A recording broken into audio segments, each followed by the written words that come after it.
कार्यक्रम की अध्यक्षता कर रही हैं यहाँ की महापौर श्रीमती संयुक्ता की भाटिया और हमारे उत्तर प्रदेश के बहुत ही गतिशील व्यक्तित्व के धनी उप मुख्यमंत्री श्री ब्रजेश जी पाठक, पूर्व मंत्री और विधायक श्री आशुतोष जी टंडन, डॉक्टर महेंद्र सिंह जी सदस्य विधान परिषद, प्रिय संदीप सिंह राज्य मंत्री स्वतंत्र प्रभार, श्री मुकेश शर्मा एमएलसी एवं महानगर अध्यक्ष, श्री नीरज बोरा विधायक, श्रीमती जयदेवी विधायक, श्री रजनीश गुप्ता, श्री नागेंद्र सिंह पार्षद, श्री एसपी गंगवार जिलाधिकारी, श्री इंद्रजीत सिंह नगर आयुक्त, श्री दिवाकर जी त्रिपाठी, सभी पार्षदगण और यहां मौजूद मेरे और कर्मचारी यूनियन के सभी पदाधिकारी और यहां मौजूद मेरे सभी सम्मानित कार्यकर्ता बहनों एवं भाइयों, सबसे पहले तो मैं महापौर जी के प्रति आभार व्यक्त करना चाहता हूं।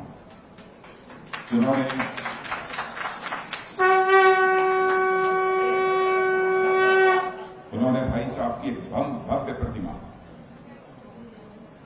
का निर्माण कराया है, आज उसका अनावरण हुआ है। बराबर में हमारा उनका रिश्ता बड़े भाई और छोटे भाई का रहा है। मुझे याद नहीं है जब कभी हमारी व्यक्तिगत रूप से उनसे भेंट मुलाकात हुई हो, भाई साहब छोड़कर मैंने कुछ कहा हो,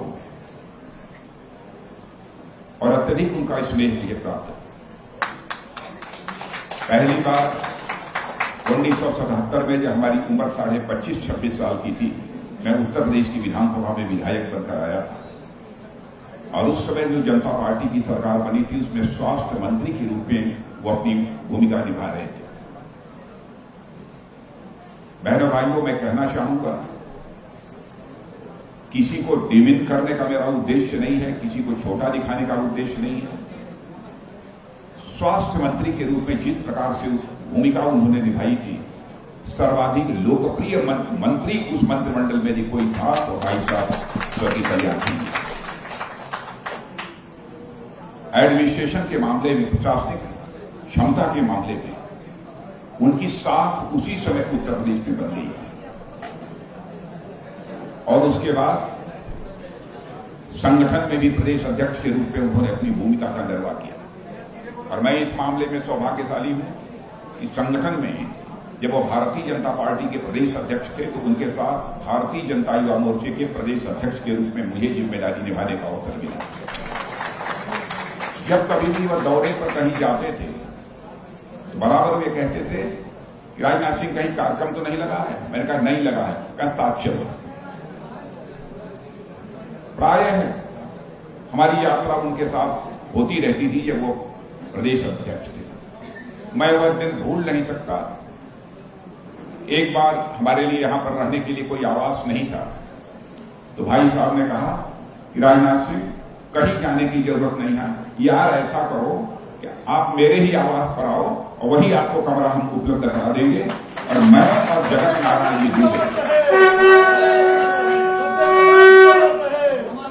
मैं और जगत नारायण जी दुबे दोनों लोग उनके साथ रहते थे। और मुझे वह दिन भी याद है जब नकल विरोधी कानून के लिए प्रस्ताव बनाकर कैबिनेट के समक्ष में गया, थोड़ी सी डिफरेंस ऑफ ओपिनियन थी। पहली बार वह पारित नहीं हो पाया कैबिनेट में, दूसरी बार भी पारित नहीं हो पाया तो मैं अकेले उनसे मैं मिला।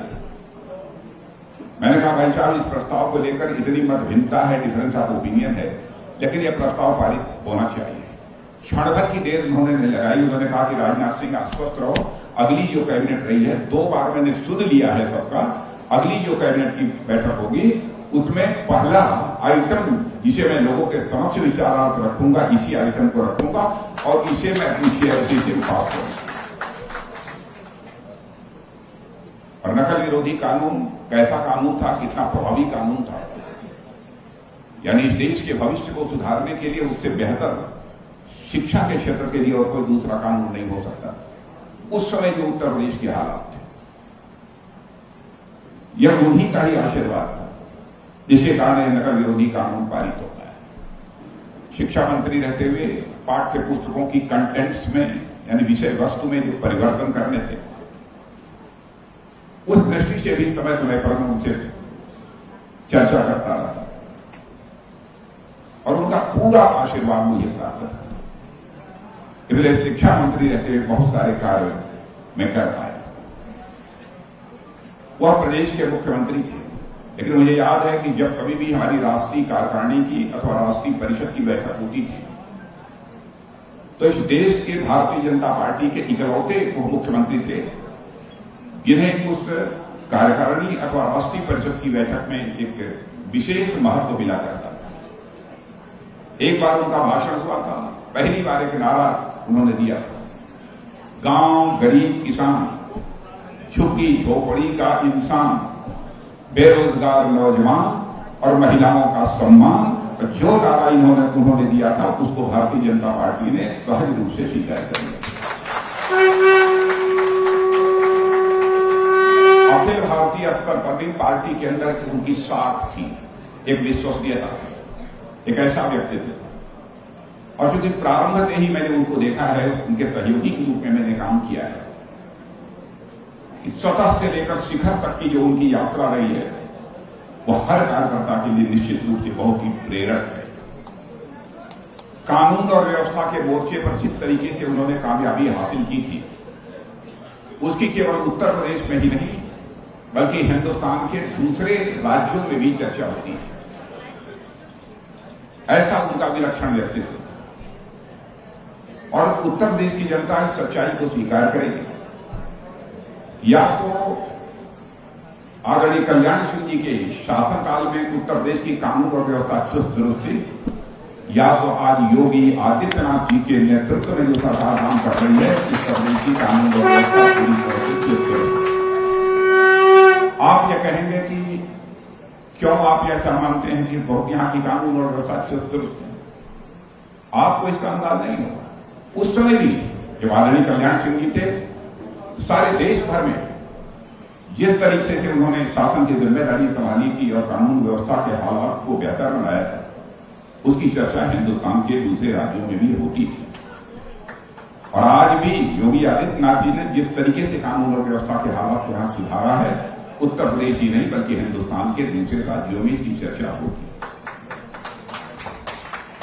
राम जन्मभूमि के निर्माण में उनकी क्या भूमिका रही है, मैं समझता हूं कि उत्तर प्रदेश ही नहीं बल्कि हिंदुस्तान का जो भी जागरूक नागरिक है उसे बताने की आवश्यकता नहीं है।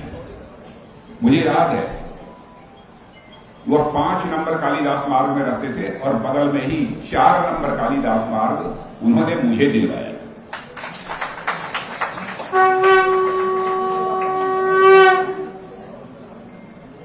और वह उस समय मिला था जब मायावती जी यहां के मुख्यमंत्री थे। और मुझे याद है कि मायावती से और भारतीय जनता पार्टी और बहुजन समाज पार्टी की मिली सरकार थी।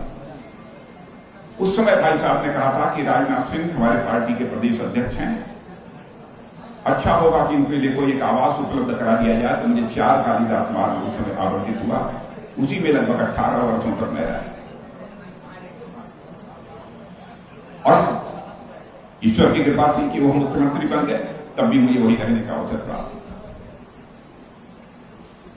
समय समय पर मेरा आना जाना होगा।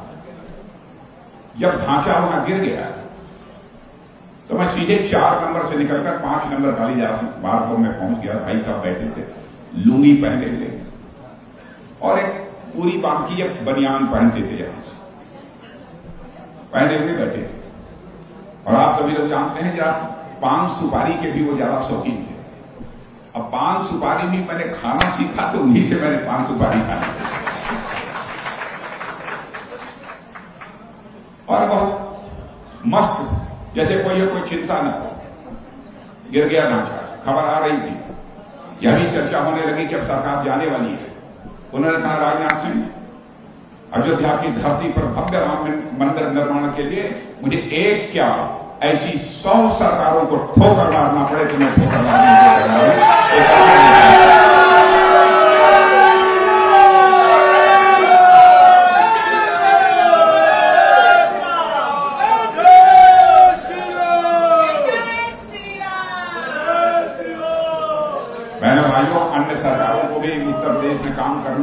करते हुए आपने देखा होगा। बहुत सारे ऐसी सरकारें आई हैं, मैं किसी राजनीतिक पार्टी का नाम नहीं लेना चाहता, कि उन सरकारों के रहते ऐसे हालात पैदा हो जाते हैं जैसे ease of doing crime. Ease of doing crime माने क्राइम करने के लिए सारी सुविधा, सारी सुगमता दे दी गई हो, एक ऐसी व्यवस्था हो जाती थी। लेकिन मैं कह सकता हूं कि हमारे आदरणीय कल्याण सिंह जी के शासनकाल में ईज ऑफ डूइंग क्राइम नहीं था, बल्कि ईज ऑफ डूइंग बिजनेस था, और यह उन्हीं की सोच का यह परिणाम है। और आज हमारे योगी जी उसी काम को कर रहे हैं।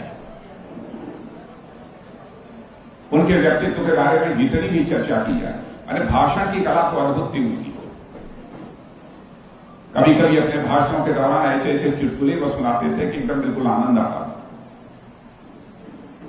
पार्टी के प्रदेश अध्यक्ष रहते हुए गुमसुम नहीं कभी बैठते थे।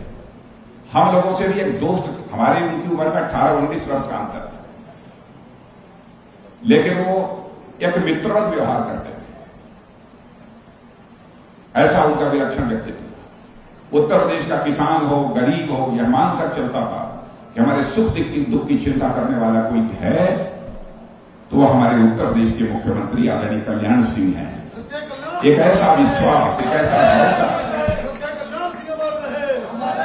उनके प्रति, और उनके साथ पार्टी में जब वो प्रदेश अध्यक्ष थे तो युवा मोर्चे के प्रदेश अध्यक्ष के रूप में जब मैं काम कर रहा था, तो कभी वो आते थे रात को लौट कर, तो कहते थे कि राजनाथ सिंह एकदम बिल्कुल तबीयत थक गई है, आज कोई हो जाए। और आप लोगों को जानकर आश्चर्य हुआ कि हम 4 लोग बैठकर, जिसमें कि भाई साहब हुआ करते थे, मैं हुआ करता था, जगत नारायण दुबे हुआ करते थे, कभी कभी हमारे हरिनाथ सिंह यादव एक संगठन मंत्री हुआ करते थे, हम सब लोग साथ बैठकर 1-1 घंटा ताश खेलते थे रात में।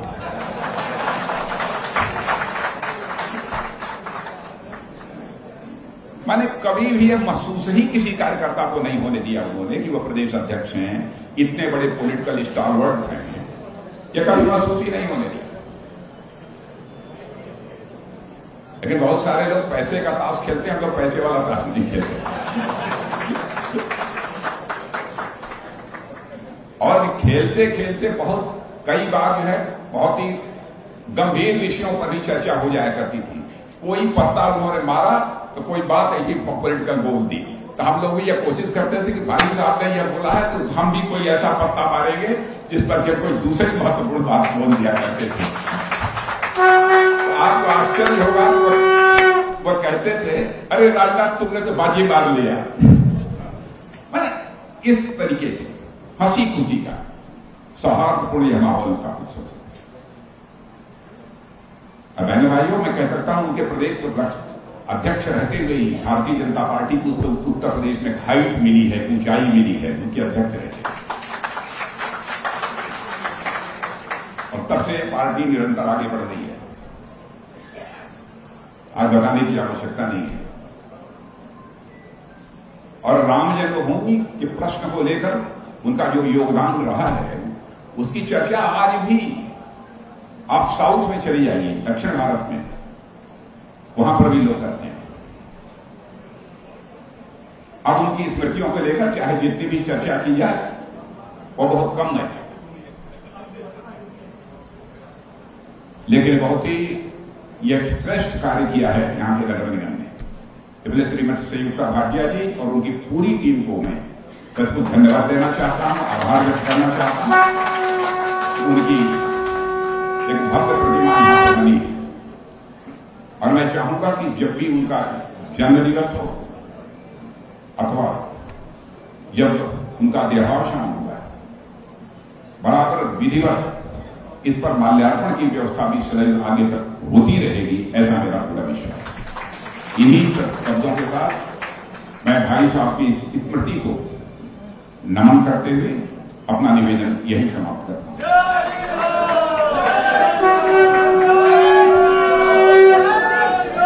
आपका बहुत बहुत